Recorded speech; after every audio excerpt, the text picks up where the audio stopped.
Okay, so today is one of the days where I went with a more organized approach and I didn't just go stream of consciousness and discussion like I normally like to do. So I made about 6 or 7 talking points today with this one, and the subject is female rage and the female voice, necessary tools of spiritual warfare. I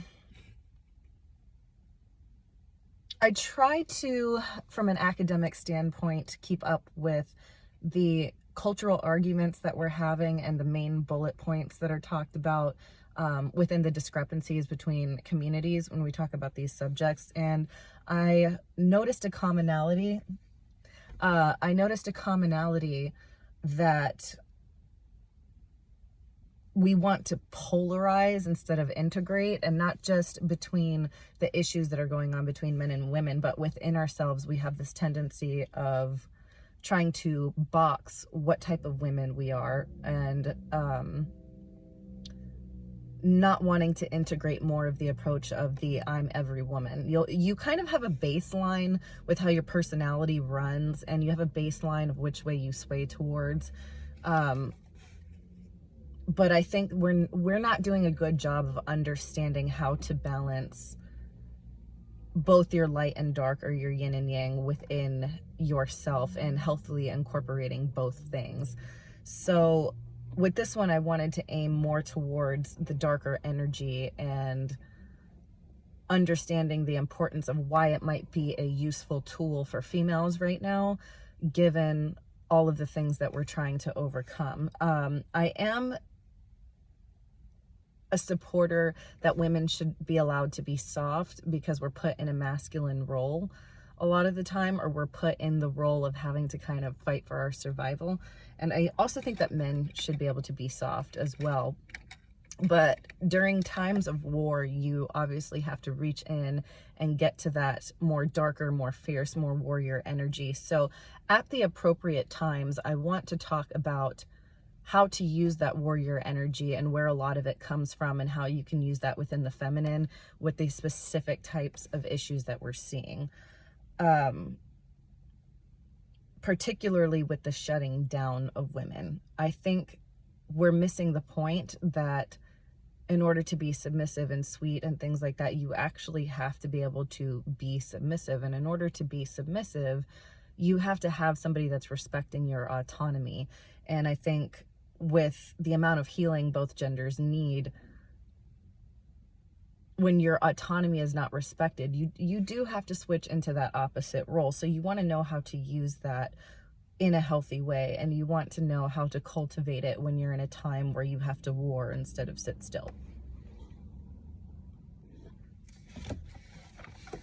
So I wanted to start with how we define rage and what exactly its purpose is.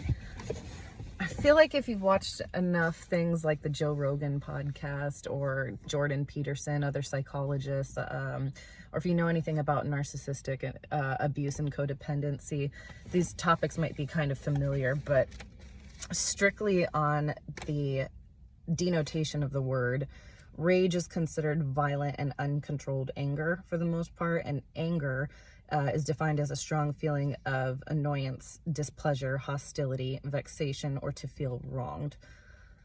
So rage and anger by definition are the same emotion on a sliding scale. Rage is the fully matured version of anger, unexpressed or uncontrolled. And I made a bullet point for this to say that rage typically becomes uncontrolled after it's been unexpressed. So I'm going to show a few diagrams here in a minute, but rage only manifests when it is the more extreme form of anger, and it also manifests in terms of violence and things that we don't want to see once it's been repressed, and it's an energy that we can no longer contain. And for a further definition, I wrote that anger is the natural compass to perceive, understand, and process perceived slight or injustice, a moral compass to navigate truth and divine order. So the reason this emotion exists, the reason that this emotion is present within most humans, and why we should be able to connect to it instead of running away from it, is because it's actually supposed to be a marker of when something is swaying away from truth. So it's a natural mechanism of energy that is supposed to sway us to what's true, and it's a warning signal for when something is not true or not just. So it is supposed to exist. It is something that we're supposed to live in harmony with. And there's this misconstruing of like getting over your anger and stuff. And to a degree that is necessary, but you're supposed to have anger. You're supposed to use anger. It's not supposed to overtake you, but it is supposed to be a tool that's available to you. It's a very useful tool. It's a very positive tool. And there needs to be a little bit more reframing considering that. So here's the diagrams that I used for the next talking points. I'm going to put these on the camera if I can. So the first one that I wanted to start with was this middle point and the swaying deviations that can come from it. And the top point of this kind of trinity right here being what healthy anger is supposed to look like, and then the two shadow sides that result from it. And it's the same thing here with the two shadow sides, just one swings to one polar end and the other shadow expression swings the opposite direction, but they're basically mirrors of the same thing. It's just one is quiet and one is loud. And then in the same trinity with healthy anger, I have repression on the left, and then I have the explosive rage on the right. So typically it'll start at the repression, and like a particle accelerator, it's something that begins to orbit and gain its own momentum, and then the wave particles grow and the energy grows, and then it becomes something the person can't contain, and then it kind of shoots off and becomes its polar opposite mirror. So I am going to break that down in a more coherent way, but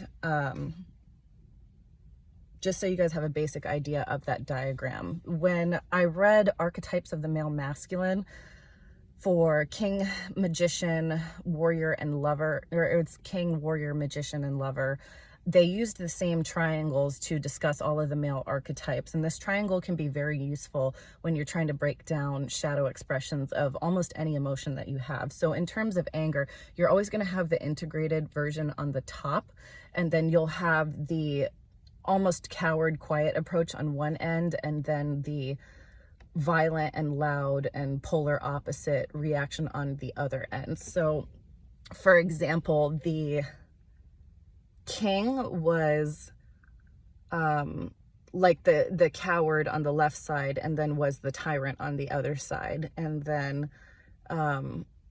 the Lover was the sadist on one side and the masochist on the other side. But they're those two things, the odd part about it is they're the exact same thing, but it's mirrored backward, you know, but it's at its core the same emotion. So when it comes to healthy anger, one mirror expression is repressed rage, and the other mirror expression is violent rage or the explosive rage.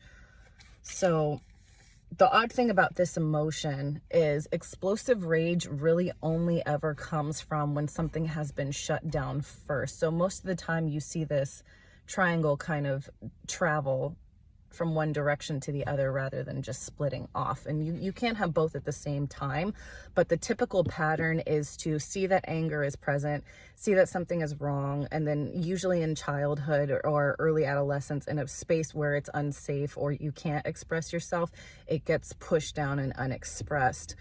And the seed of the energy is still there because it won't dissipate really. You can alchemize it and change forms, but it doesn't dissipate. So any particle in existence is going to gain its own natural acceleration. So once that seed grows, this is just the scientific version of saying that you know, like the straw that broke the camel's back, eventually enough energy is going to be stored and created where that energy becomes its own life and kind of breaks off from you and is something that you no longer have control over. And that's what causes the explosive, violent rage that we see in society.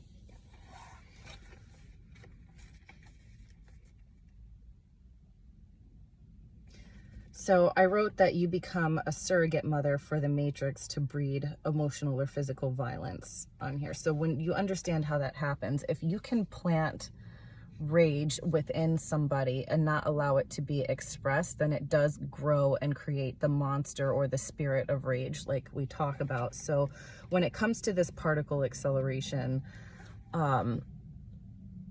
it's kind of the biblical principle of planting the seed of doubt or planting whatever, but it's just basically planting a seed.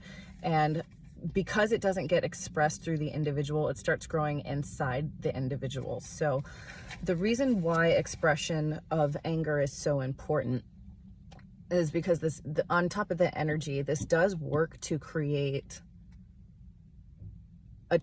almost offspring or a child from you in a metaphorical sense, but energetically this is actual energetic offspring coming from your body. So because it gets stored in your body and gets developed within your body and then breaks free when it has its own life, it's like being a surrogate mother for negative emotion. And that's highly dangerous because then it's basically its own entity at that point. And from a spiritual perspective, that's how we birth the idea of what we think demons are. Like when we talk about my inner demons, it's inner energy that has control of you. But when you allow energy to naturally flow through you, it never gets stuck and never attaches to you. Kind of, I guess the best way to describe this would be like a symbiote, like in Spider-Man. But it uses your life, your natural good energy, and pulls from those stores to create its own life. And then it breaks free from you and basically runs rampant because now it's its own thing. So you want to let it flow in and out. That way it never attaches and starts sucking up all of your other energy, basically. So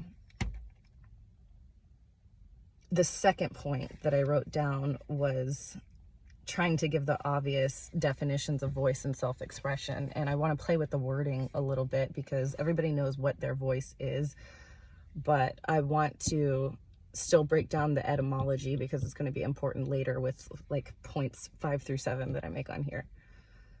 Okay, voice is a particular opinion or attitude expressed, to utter into words, the faculty of utterance. And then when I wrote down what the faculty of utterance is, everybody knows what a faculty is. Faculty is a group of workers accomplishing a goal. So even in its strict definition, denotatively, voice in and of itself is a group of workers with inside you pushing out sound in order to accomplish a goal that is innate to the inner being. In other words, voice is one primary tool to physically birth the immaterial energy of the spirit of self and the spirit of truth. And then the same triangle that I used with anger, voice as an integrated thing is voice through sound and then voice through action, which is why we say actions speak louder than words, because actions are actually a form of speaking and self-expression. And the doing in day-to-day life is really a form of who we are. All it is just pushing out from an immaterial perspective in our mind and acting it out through our body, and that is who we are. So acting and doing is a form of self-expression. So acting and doing by nature is a form of voice. So I wrote down that indicates that to act and to speak are synonymous. They are the same thing in reference to embodying grand truth and self-truth.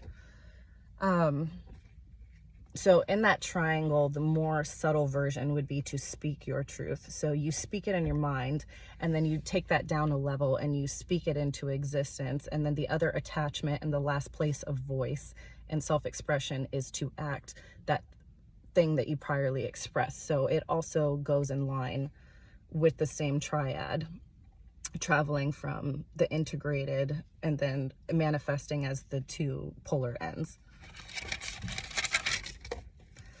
And then I also wanted to write down what chakras were associated with rage, truth, and action and voice, because they play into the idea where we've always taught women to be meek or to only speak or assert themselves in certain ways.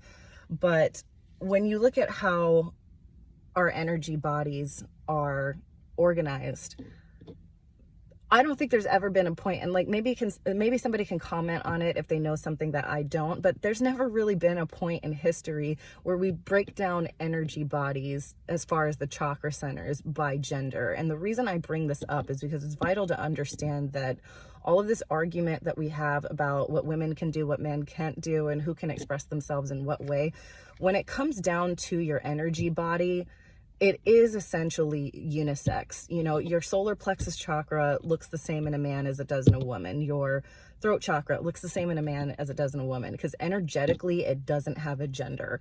And I think this is probably where a lot of the like the trans and the LGBT community gets some of their arguments, because internally you use both sides. But I am strongly a proponent of, if you have the genitalia of your gender, that's what your gender is, because you're defining what your physical body is when you say gender. People can argue that. I'm open to dissenting opinion, disagreeing opinion, but the point of gender is to say what is your physical body manifesting as. But the idea that in your head you can be something else, that comes from this kind of idea, because spiritually we're so integrated that the line in between what gender identity is a little bit more fluid. But I do think that when you're healthy, those two things should be cohesive no matter what. So that might look a little bit different for everybody. But pertaining to this, I brought that point up because essentially your chakras are unisex, and men and women both have all 7 chakras, or 12 or 144, whatever, however you want to break down the math on that. But the classical teaching is 7 chakras, so they look the same. The light energy looks the same, so we can kind of just throw out the argument that women are not supposed to have rage, and that women are not supposed to be assertive, and that women should be shamed for being loud, or when we say that a woman is standing up for her pride, she's a bitch. Stereotypes like that can be kicked out of the window so fast, because you have that same energy store in your body to use as a woman, and by intellectual design, you wouldn't have that energy within you if you're not supposed to use it for something. The throat chakra obviously is the one most associated with the voice of truth, but it is also the hearing of truth, because your throat chakra is also connected to your ears and the top sides of your shoulders as well, with some arguments in some communities. And then your solar plexus chakra is where we store rage, the ability to act, your willpower, your self-esteem, your pride. So women are supposed to have these things that we would typically classically consider to be masculine things, like pride and aggression and all of that, because it's stored in that area. So women also have that energy center, and it should be balanced and strong, just like in a man. How and why feminine women have systematically been stripped of this energy. This is where it gets a little, I'm gonna ruffle some feathers, but I actually can't wait. So I made about seven or 8 talking points, just kidding, like 10. So let's get ready for that, on how this has been systematically deconstructed in the woman, and why there's this idea that you are an aggressive or a masculine or a hateful female, or you're a bitch, or your other words typically that we associate with the female genitalia, to negatively comment on women who have the ability to have fire and aggression. The first relatively inarguable indication: the power and emotion we heavily relate to as a privilege for the masculine man is actually the natural birthright of the feminine female too. This strong idea indicated by the fact that our chakras are never classically taught as belonging to a gender. All 7 chakras are present and thriving in every energy body, including the energy body of the woman, which draws a fairly obvious conclusion that by divine orchestration, a woman is gifted with the same energy stores at her disposal as any man, and vice versa. This means, by default of energetic creation, a woman is divinely entitled to possess, utilize, and express aggression, anger, self-esteem, self-authority, truth, and voice, namely the disciplined but fiery grand leadership of herself. That being said, Because such energy is a truth self-evident and an inalienable right of the woman, as well as the man, the opposing energy of light seeks to destroy these rights. Love empowers, and love's opposite disempowers. Love's opposite also likes to throw men and women into chaos, both intrapersonally and interpersonally. A huge tool to accomplish this is to taint the leadership of men into tyranny over the woman. This is the perceived patriarchy many complain about, and is a deeper symptom of the man being spiritually attacked and manipulated. A tool to take life rather than feed life to the woman, or darkly transmute leader and follower into tyrannical dictator and indentured servant. I personally cannot stand the victim role with this, but I have said this in other healing videos, and will probably say it in future videos. You do have to go through the experience of victim in order to flow through it to move to empowered. So it is important to identify the schema of victim and oppressor before you move to, no, I'm really oppressing myself, and then empowering, and where's my personal power in this situation of what can I change. So I do like to identify these things without stressing the need to stay there. We're supposed to flow through it. So the idea of patriarchy is really, again, another matrix tool. We've never actually, Teal Swan says this, we've never actually seen men and women in their power. We've never seen neither. So the patriarchy is not men in their power terrorizing women. The patriarchy is men in their shadow, completely disempowered from their masculine and separated from their masculine, and not allowed to connect with that energy as a spiritual attack of matrix. So that causes the opposite mirror within the woman of the woman looking disempowered, because we are the man's mirror. This manifests as the eradication of a woman's muchness, might, and aggressive ability to act and defend. Because the imbalance allows space for a man's spiritually tainted energy to bleed into the void created in those spaces. It's like wounding a gazelle before going in for the kill shot. So we wound the identity of the masculine and then fill it with tainted energy, and then that becomes mirrored in the woman, where he repeats that pattern because of the type of energy he is filled with, which manifests, and it repeats in the mirror of the woman by wounding her muchness in the form of condescension, demeaning, name calling, undermining somebody's emotional health, abuse, all the violent acts that we see against women. What that is a mirror of what's going on inside the men. And then once she is weakened from those experiences and she lives within a different perception, then you can overtake and kind of bleed into with the negative energy, and then the woman becomes polluted with that. If you strip her of her own voice, might, and energy, she must pull on someone else's energy lest she starve and die energetically, even if that means sipping life from a tainted fountain.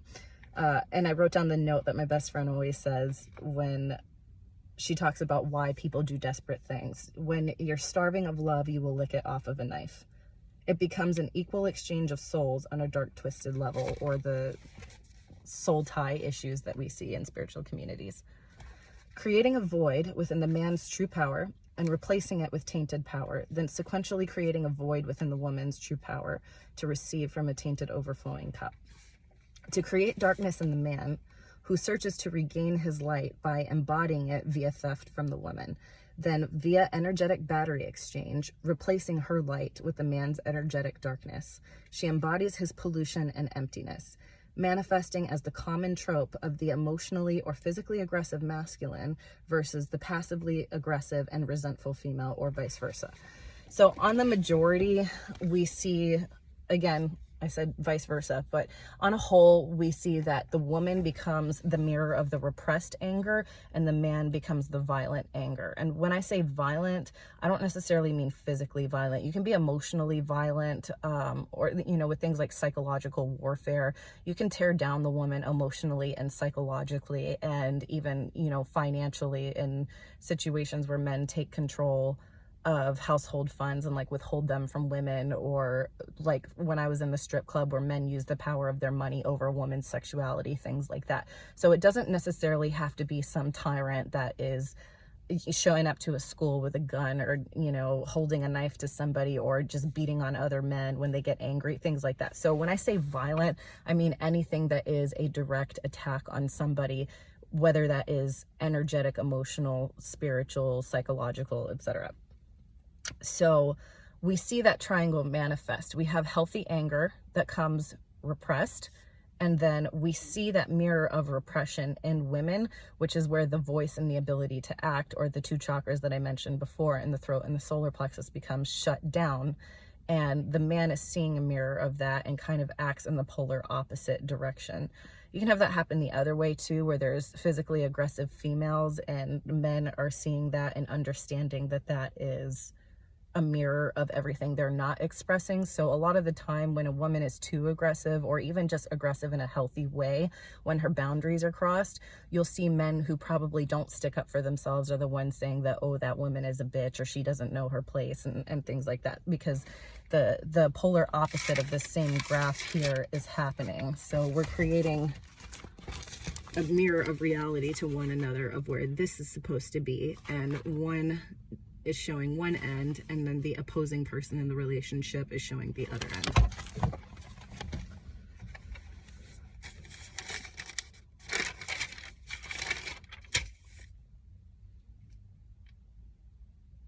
So before I get into the tools of truth and justice and how this dynamic plays into the stripping of the spiritual tool and what exactly that spiritual tool looks like, another point that I had made about the definition of voice was that we have the same mirror of verbal and nonverbal voice. That is material and immaterial voice as well. So action is actually immaterial voice. So it's speaking without speaking, but still having a point come across. And then voice is actual 3D sound coming out. So it's more physical, I would say, and material than what is spoken through action. So point 5, why these tools are essential to truth and justice, and why it is vital that the man or woman not be caught naked in battle. So at the very beginning, I wrote down that anger's purpose was to exist as an alarm or warning signal to indicate slight, injustice, or wrongdoing, perceived slight or lack of safety, which means that if you deduce this correctly, anger is a tool to understand divine order, which means it is a compass that we have to navigate and orient us towards that direction, which means it is something that we need to function. So if you rip that out from somebody, they're no longer able to fully, without a tainted perspective, perceive truth or perceive justice, because this manifestation of injustice allows us to see what justice is by presenting the opposite.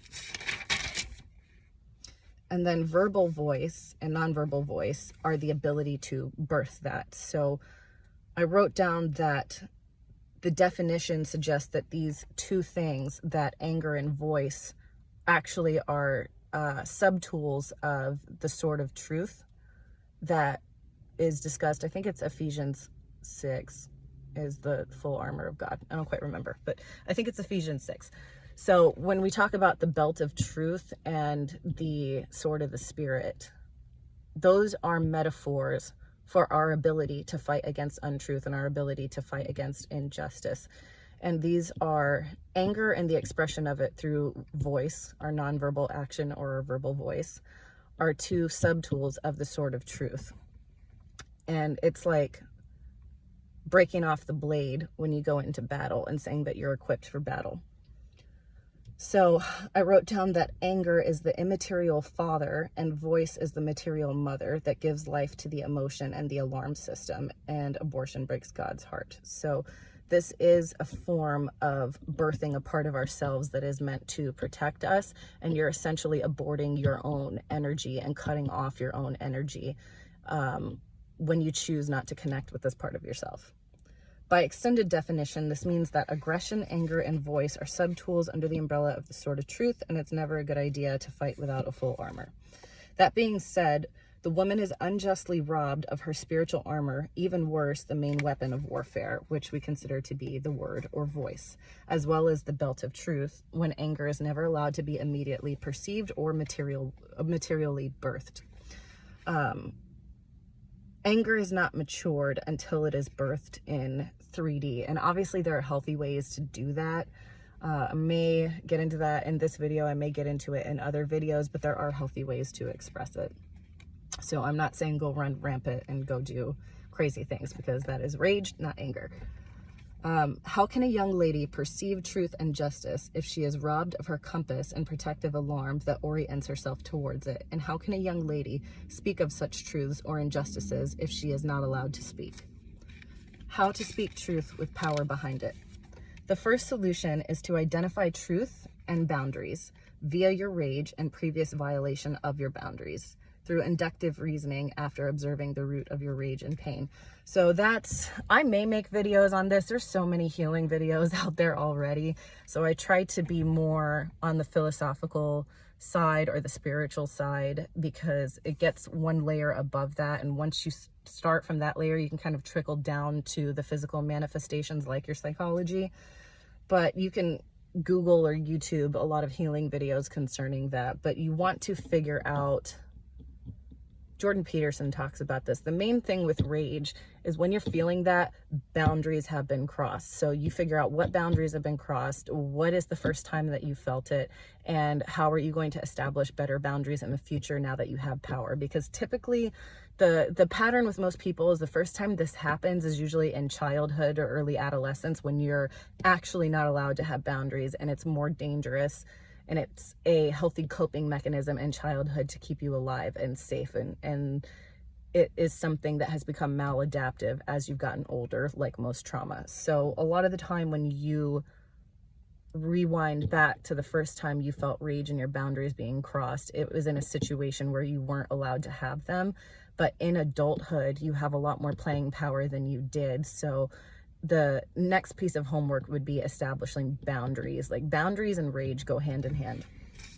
Second is to make friends with the idea that you can express rage and the injustices suffered, both as an individual woman and as the collective disgraces against women in the larger body of life. In fact, you have a personal and civic duty to. So the other way that you're going to reconcile your toxic relationship with rage is to understand that you're allowed to be with it, instead of pretending that you hate that part of yourself and that it's not a part of you and disowning it. So the idea is to circle back and say, yes, that's me. Yes, I'm allowed to experience it, and claiming that as a part of your identity. And then it starts to give more positive life. And then the other thing that I wrote down in here was the civic duty to the body of women. I've gone through a lot. I've said this in other videos. I have gone through a lot. And the more I heal, the more I understand how vital it is, both in my embodiment of it, but then the things that have been done to me. There was healing in the fact that I understand it has been done to so many other women, and that it is not an isolated incident, and that the things that are in my perspective it's in the collective woman, which is the body of all of us. We are a seed in the collective body of woman. So when you heal yourself, you're going to notice these things in other people more, and you're going to have more rage almost. So you can heal your own rage, but then you become more aware of the sufferings of other women, because you connect to this idea that you're not alone. And once you connect to the idea that you're not alone, you say, oh, this problem is bigger.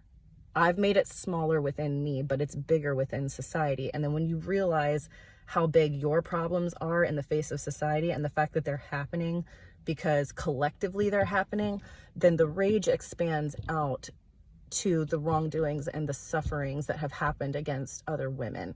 And obviously this can be the same for men too, because you're allowed to be, I wouldn't say that you should be, but you're allowed to be a part of the consciousness of the other men around you.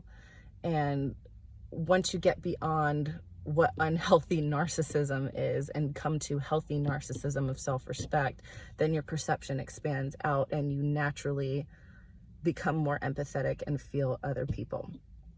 So it's important to connect to the rage on a collective level as well if you want to transmute it. So you have to be able to intercept the energy first before you can do something to change it. So understand that it is a civic duty to any woman you care about or the face of woman in the universe, and that it is a personal duty to yourself to be able to intercept and use the energy of rage. Thirdly, it's vital to understand that while the expression of rage should be controlled and deliberate, it does not have to be soft and delicate in its approach. Tough love is still love. You are not required to dampen your fire. Be mild, meek, and cute with it just because you are a female. This is definitely a point for women going through more severe forms of it, because I've noticed that even when we go through more severe forms, we're expected to tough it out and be a good example of this was Anne in the movie Persuasion, when her fiance was about to marry somebody else, or she thought her fiance was going to marry somebody else. And she said, I would impress everybody with my quiet dignity. And yet in the scene, she's talking about this while she's bawling her eyes out and crying in the bathtub looking like shit, because she knows that it's expected of her to pretend that it doesn't bother her, and to pretend that she's okay, and to pretend that this situation is not wrong, being disrespected in her face like that, and then quietly breaking down in the corner. And a lot of women do this because they say they want women to be soft, which is this trope that we create, if be a soft feminine woman. And you do want that if you're naturally like that, if you naturally gravitate towards that. And it can be the default setting, but you don't force yourself into that box when something else is going on in your perception. You live it out. And then another video, I'm going to talk about this when I talk about violent manifestations against women like rape and abuse, because that is something close to my heart. Even in that case, there's this silence about it that allows the problem to thrive, and there's this secrecy about it. So even though your body and your mind and your emotions are transgressed in the most disgusting way in these situations, you're still expected to shut up about it. Or if you bring it up in a mild, vague way, or not in a way that makes anybody uncomfortable. But you were allowed to be trespassed on and be uncomfortable, but you're not allowed to talk about how uncomfortable and gross these situations really are. And you're expected to have a quiet dignity about them, things like that. So once you can get past the trope that you don't have to be soft, especially about the serious transgressions that are going against us, you'll be able to reconcile with it a lot deeper. Because I noticed when I started expressing things that happened to me, something seemed wrong and off about being sweet and mild about it. And I felt like I wasn't being authentic and really getting out the realness of how terrible these things were, and how I was really feeling, and the deepness of the injustice against me and my body. And I felt like I was being fake by trying to have the quiet dignity about it, and trying to be strong, and trying to pretend that it is loving for me not to address it more seriously and more sternly. Fourth, the caveat to this is to also become familiar with force, power, and aggression in their pure, untainted form, so that you know how to apply it under your voice.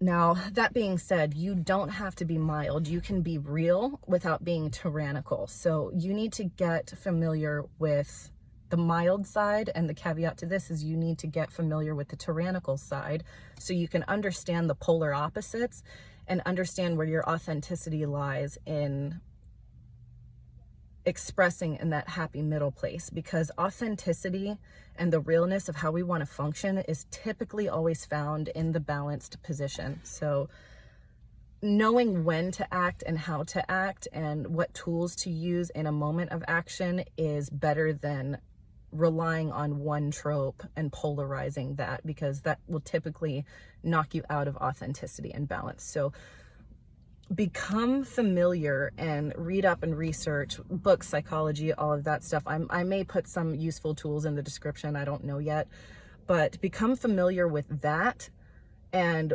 what power and assertion looks like as a strength without it being violent and misused And that will help you find that healthy middle between meek and mild and crazy. Lastly, the other caveat is understanding what situation requires severity of such tools and when you're misappropriating their use. But do not be afraid of your own natural energy. It's like looking in a mirror and running from your own reflection. It's a part of you, and like anything else, there's a right and wrong way to use this part of yourself. That was all I wrote, but I gotta turn the AC up higher in my car. It's getting hot. Maybe I'm just getting passionate. I don't know, but it's hot. On that note, I'm gonna take a tea break and write another dissertation, and I hope you guys enjoyed this. My last note is just to sum up the whole thing. Women, stop being afraid of your own voice and stop being afraid of your own power. It's a tool of the matrix to keep you separated from yourself, and honestly separated from healthy men and separated from healthy family. So that being said, I hope everybody has a good day. I hope more women come forward and speak their truth, and I hope more women are not scared to speak their truth in a severe manner with the severe things that have been done to us.